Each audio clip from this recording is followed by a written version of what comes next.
This is the saga of the brake light staying on. I noticed it remaining on after replacing the rear mudguard, so I assumed it was something to do with the wiring within the mudguard, or where it goes through the mudguard to the taillight unit. There is a connector under the seat that supplies the all the wires to the taillight cluster. That would be rear indicators, left and right, and rear light and brake light. The connector under the seat are supplied a battery power to a 12 volt battery power to the individual rear light and brake light, and both operated alone and properly, so there's no short in the wiring system from the seat backwards. So the fault had to be either in the wiring brake light switches, which of course there's two, one on the foot brake and one on the handlebar brake, which operates the front brake. The rear light and harness, that's the one that comes under the mudguard. You can see it's got a red and yellow lead and an orange and white. One is a stop lamp, one's a tail lamp. And you've got a commonly term, which is the black lead number 5, with into connector 6 this end. Well, by putting the battery this end, negative onto the black and positive onto the respective terminals, will light up the different separate lights, not both of them, so it's no short. That's what I'm trying to get at. This is now the connector under the seat at this point. Now the supply comes from the ignition switch control supply to the rear stop lamp switch, the foot brake switch, and it supplies 12 volts to that socket. The only other supply, following the red and yellow wire through another connector. Now, presuming there's no shorts, because that is cables within the frame itself, and this goes through the handlebars to the front stop lamp switch at the front brake lever housing. And that's it. That's where the yellow and red wire stops. So it's got to be either short, this one's sticking on, switch sticking on, or this switch sticking on. Well, these are connected in parallel, as you can see. So actually, they turned out on my particular bike not to be connected in parallel. At this point, I've reduced the video down to essentials. I disconnected the wires from the foot brake switch, and one side I measured 12 volts, and the other side, other wire, had continuity to the rear brake light. So that was a conventionally wired brake light system. I tested the brake switch itself, and that didn't make any difference. The rear brake light stayed on, meaning that it was obviously shorting somewhere else. Obviously the prime suspect now became the front brake light switch, or secondly the wiring, which would have been not common. Having moved to the front brake light switch, to my surprise, there wasn't any 12 volt supply there. It was a 5 volt supply, which immediately pointed to the front brake light switch was connected to a control module. I would say it was the BCM, the body control module. Possibly it might have been connected to ABS system, but I don't understand that system very much. There were inner workings of it. So anyway, the fault was in fact the front brake light switch.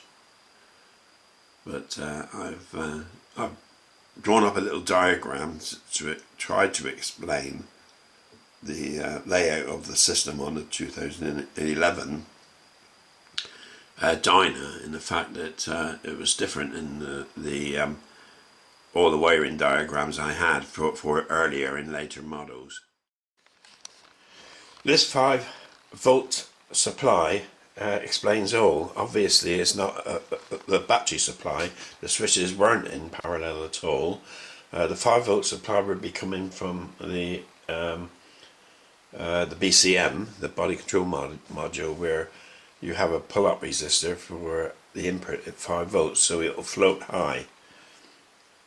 So actually, with the handbrakes up light switch installed and depressed, making contact, will pull that input down to 0. When you operate the handbrake lever, the switch will disconnect, go open, which will allow the input to the BCM to float high, 5 volts, which is the signal the BCM requires to supply 12 volts to the line that supplies the brake light, possibly through a diode, who knows. So that's how the system works. A bit ass about face really, but there you go. The advantage, of course, of using the BCM is that it can actually monitor your brake light current, so it can possibly, hopefully, detect that you've got a filament gone or something, you know. So to clarify this, the front brake light switch grounds the 5 volt input to the BCM, no 12 volts there at all, whereas your foot brake light switch supplies 12 volts directly to the brake light. So that switch, your foot brake switch, is a conventional sort of looking brake light switch, takes the full current of the bulb, whereas the handbrake small press button doesn't. It only got a signal voltage that it's got to handle, which is a few milliamps. That's how it works. So now we can actually concentrate now. The reason why I went around in circles on this is that I got wiring diagrams for earlier and later FXDCs, but not a 2011 model. I've got the meter here, and I'll put it on bleep. So in this case, make contact and it bleeps.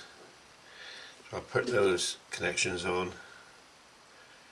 The switch out is off. That's when the brake light is on and the front brake lever is actuated. When you release the front brake lever, it compresses this, turns this on, but on the bike it turns the back brake off by having this connected. So that's push to make. That's the original switch. Now the replacement is the opposite sense. It's push to brake, so it's continually connected until you press the button, and then it brakes. And there's a weird one. I can't find any reference online to these. They're even listed at the correct. I mean, my 2011 dyno, you know, FXDC, and this is listed for the FXDC 2011, but it's not good. It's exactly the wrong. It's pushed the wrong sense. It's operating in the wrong sense. Well, I've managed to get the back off, break the back off, bend up the PCB. Obviously it's at this point I had enough messing around, so I decided to repair the original Harley switch.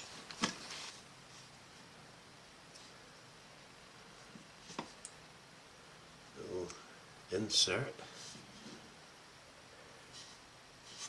That's all it is. Right, there's a, you can actually see that, but it's a, that's just a plastic plunger, nothing else whatsoever. Simple as that. Now, you've got this rubber and a tiny brass slug in there, or a contact. That plunger pushes that back, and connects that to there, and makes contact. What the hell's going on here?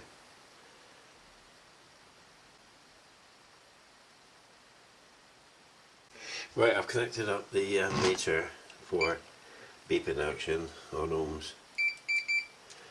So, beep on short. Okay, so there.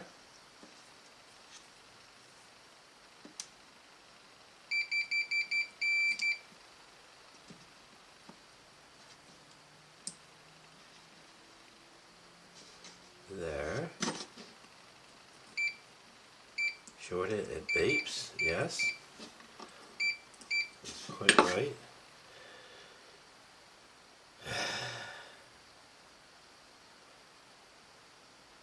Yeah, push to make. Yeah. Push to make. There's a standard button, push to make. Button. But with a lot of like spongy give or take for travel sake. So apart from that contact area, and it probably could do with it being a bit larger, apart from that, it's not wrong. It's dry, it's not corroded. So why?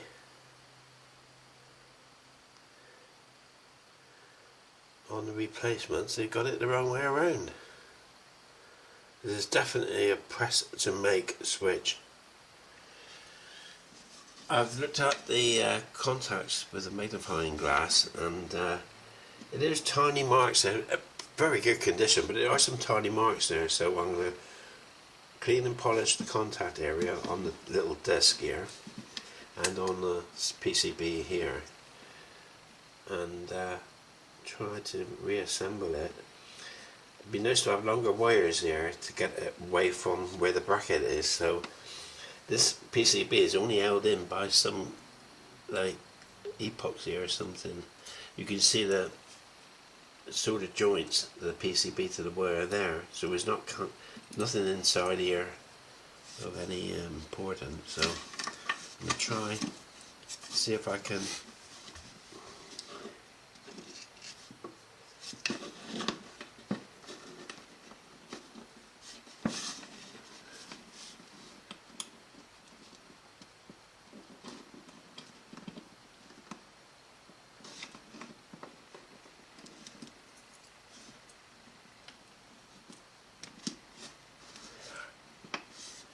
God's sake.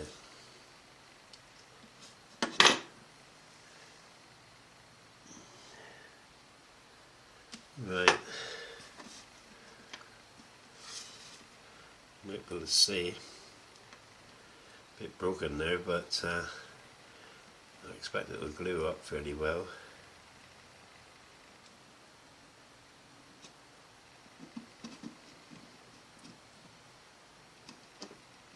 A bit less open to atmosphere than I thought it was. It's in there. This one on top. And off we go. So I can fit longer leads now before I glue it back in. So that's a good, and then I can do a third check on it after I've cleaned the parts. I'm holding the parts together in my hand here. I'm using the ohm setting. I'm getting a fairly reliable action there. So I think the best thing to do now is solder longer leads on there, help me assist in fitting it, then putting that circuit board back on there, maybe a original plate behind it, and then a bit of an arrow out. I think I've soldered fresh wires on in place, took the old ones off. They're slightly thinner, slightly more flexible, be able to get out of the way of where the clamp is quite much easier. I'm just going to wipe the contacts now with some IPA, get rid of any flux residue or polish residue. I just want the clean contacts. So this is the switch, that's the PCB board.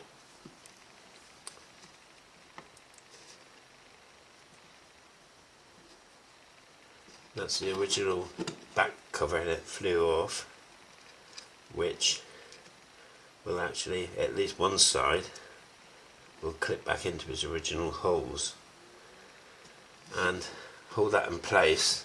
And I will date it into place. I don't want to use super glue because I don't know where the super glue is going to disappear to inside. Maybe lock everything up. So, but this is sticky business, so I'll do this off camera. Yeah.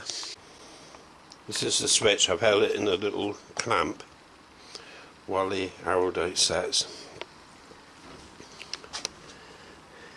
The clamp is what you use for holding plants, young plants onto sticks without squashing the stem. They're pretty handy little things actually. So I'll let that set. Should be set in sort of 5-10 minutes. Clean it up, test it, put it on the bike. Well, here you are. It's dried or cured or whatever you want to call it. That's what I've got. And these are sealed. Maybe a little bit of trimming with a knife just to make sure it fits where it goes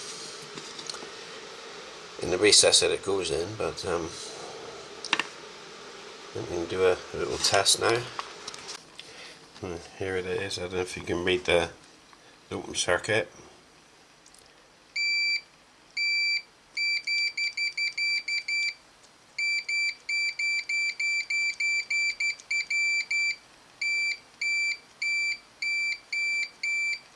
Actually putting side pressure on the button makes no difference now. So it's subtle, but it actually works.